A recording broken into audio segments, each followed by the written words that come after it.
Bismillahirrahmanirrahim. Assalamualaikum warahmatullahi wabarakatuh.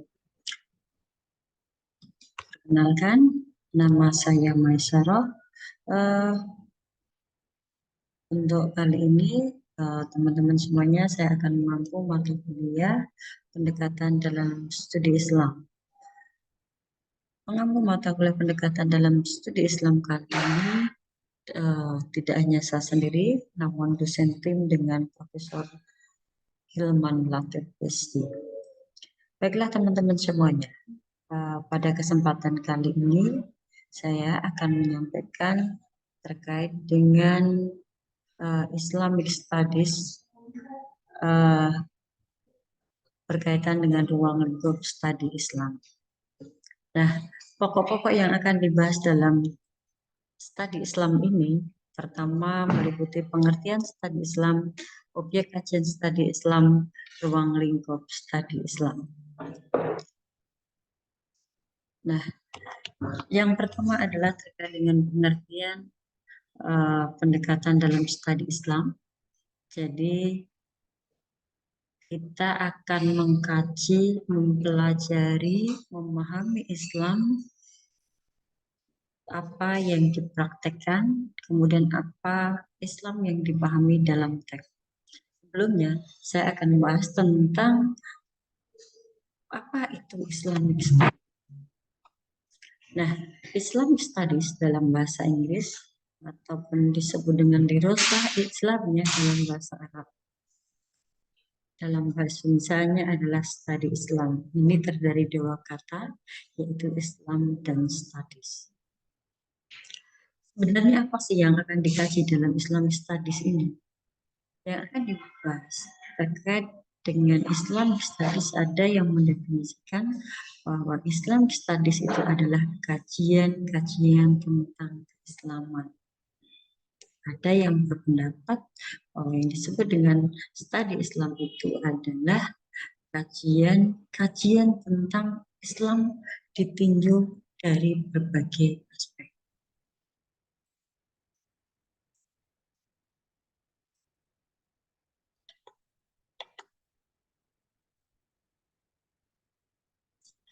Nah, itu pengertian Islamic Studies secara etimologi.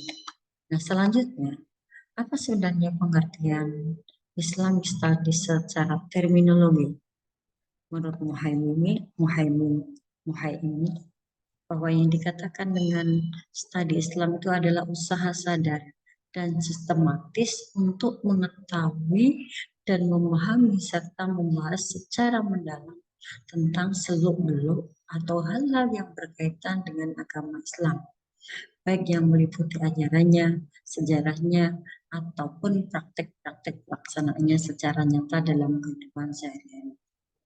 Jadi teman-teman semuanya, Islamic Studies atau studi Islam ini adalah merupakan usaha sadar yang dilakukan dalam memahami dan mengetahui ajaran Islam itu secara sistematis, secara integral, secara menyeluruh, bukan secara parsial. Karena nanti ketika memahami ajaran Islam itu secara parsial akan mempunyai dampak, mempunyai konsekuensi terhadap pelaksanaan ajaran Islam itu sendiri. Nah, oleh karena itu, bagaimana nanti bahwa tujuan dari studi Islam, kajian tentang Islam untuk memperoleh pemahaman secara komprehensif tentang apa itu Islam. Jadi nanti yang akan dikaji, yang akan dipahami itu adalah hal-hal yang berkaitan dengan agama Islam, tidak hanya dari aspek normatifnya, tapi juga ajarannya, sejarahnya, ataupun Islam yang dipraktikkan dalam kehidupan sehari-hari.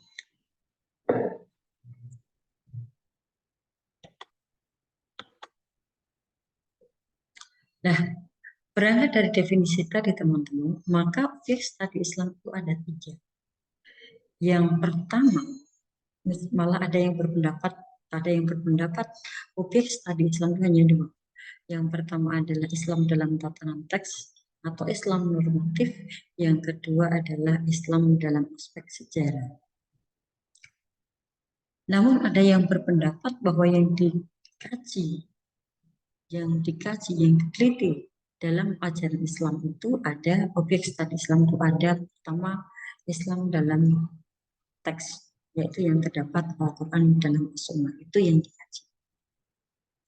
Dari kajian teks ini akan memunculkan yang diteliti akan memunculkan berbagai metodologi. Kalau mempelajari Al-Quran, maka akan muncul metodologinya, ilmu untuk memahami Al-Quran. Ada ulumul Quran, ada ulumul, kalau hadis ada ulumul hadis. Nah, ini adalah Islam dalam teks, kajiannya secara normatif. Nah, dari kajian teks ini, kemudian pemeluk agama Islam mengamalkan. Itulah yang disebut dengan Islam aktual, Islam yang dipraktekkan. Berdasarkan pemahaman tersebut, maka pemeluk ajaran Islam itu mempraktekkan. Itulah yang disebut dengan Islam aktual. Karena berangkat dari pemahaman teks, gitu, berangkat dari pemahaman teks itu juga dipengaruhi. Yang ketiga adalah produk pemikiran dalam Islam. Jadi teman-teman semua, objek studi Islam yang ketiga adalah produk pemikiran dalam Islam. Nah, selain itu, kalau kita rangkum, maka kajian Islam itu tidak hanya mengenai kajian teksnya, namun juga menganut penganut ajaran Islam sendiri, kemudian tokoh agama, organisasi, sosial keagamaan, dan ritus-ritus lainnya.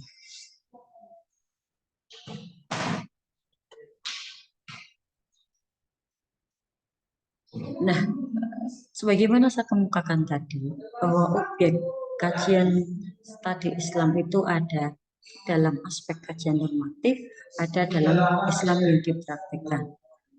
Nah, objek kajian Islam itu menurut Pak Mundur itu pertama berkaitan dengan substansi ajaran Islam. Dari substansi ajaran Islam ini memunculkan yang namanya ilmu akidah. Kemudian ada syariah, kemudian ada akhlak. Dari tiga keilmuan ini akan memunculkan kalau syariah, kalam akidah, munculkan ilmu akidah, kalam, kemudian kalau syariah munculkan ilmu fikih, kalau akhlak nanti hal-hal yang berkaitan dengan tasawuf. Nah, berbeda dengan menurut Muhammad Amin Abdullah bahwa ada tiga wilayah yang menjadi objek kajian studi Islam itu. Yang pertama adalah Islam dalam praktek. Jadi Islam dalam praktek atau Islam aktual tadi didasarkan atas dari teks, kemudian dari teks itu dipahami, setelah dipahami itu dipraktekkan. Jadi pemahaman terhadap teks itu, kalau dalam syariah itu disebut dengan ijtihad. Untuk memperoleh ijtihad, maka perlu yang namanya usul fikih. Maka tidak jarang dalam mempraktekkan ajaran agama, khususnya ajaran Islam itu, pengikut itu lebih cenderung mengikuti pada panutannya. Ini seperti contoh misalnya dalam penentuan arah kiblat. Dalam penentuan arah kiblat itu terlepas bahwa arah kiblatnya tepat atau tidak.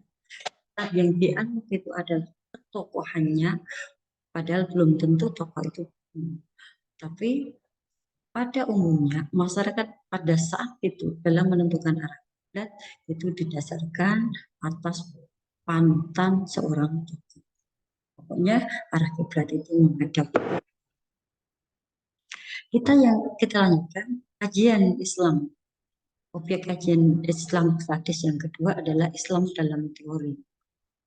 Nah, Islam dalam teori ini bisa disebut dengan Islam normatif, itu keilmuan yang disusun secara sistematis oleh para ilmuwan, para ahli, dan para ulama sesuai bidang kajiannya masing-masing.